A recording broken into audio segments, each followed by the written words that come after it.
नहमदहु व नसल्ली अला रसूलिल करीम अम्मा बाद। हिंदुस्तान के एक साहब ने पूछा है कि जमात-उस-सानी में चांद की सूरत हाल क्या है। जवाबन अर्ज है कि 21 नवंबर बरोज जुमा को इंडिया में चांद को चाहिए 6 डिग्री, बर्मा में 7 डिग्री, बांग्लादेश में 5 डिग्री, नेपाल में 5 डिग्री, कराची में 6 डिग्री, पेशावर में 3 डिग्री, ईरान में 5 डिग्री और अफगानिस्तान में 3 डिग्री। चांद 10 डिग्री में नजर आता है, यहाँ 5 डिग्री और 3 डिग्री है, इसलिए चांद नजर नहीं आएगा।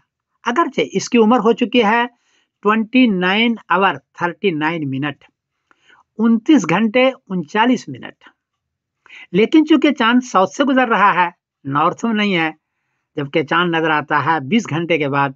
यहाँ 29 घंटा हो चुका है, तब भी चूंकि चांद साउथ से गुजर रहा है, इसलिए 21 नवंबर बरोज जुमा को चांद नजर नहीं आएगा, इसलिए कि 6 डिग्री और 3 डिग्री इस खित्ते में है।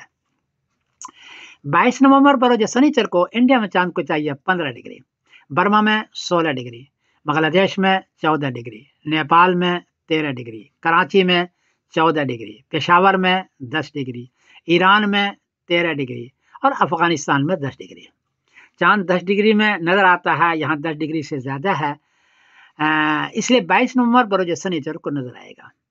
चांद की उम्र हो चुकी है 53 आवर 39 मिनट, 53 घंटे 39 मिनट, लेकिन अभी आप लोग बताया कि चांद साउथ से गुजर रहा है, इसलिए इतना घंटा होने के बाद चांद नजर आ रहा है और 22 नवंबर बरोज शनिचर को नजर आएगा और 23 नवंबर बरोज एतवार को जमात-उस-सानी की पहली तारीख होगी इंशाअल्लाह अज़ीज़।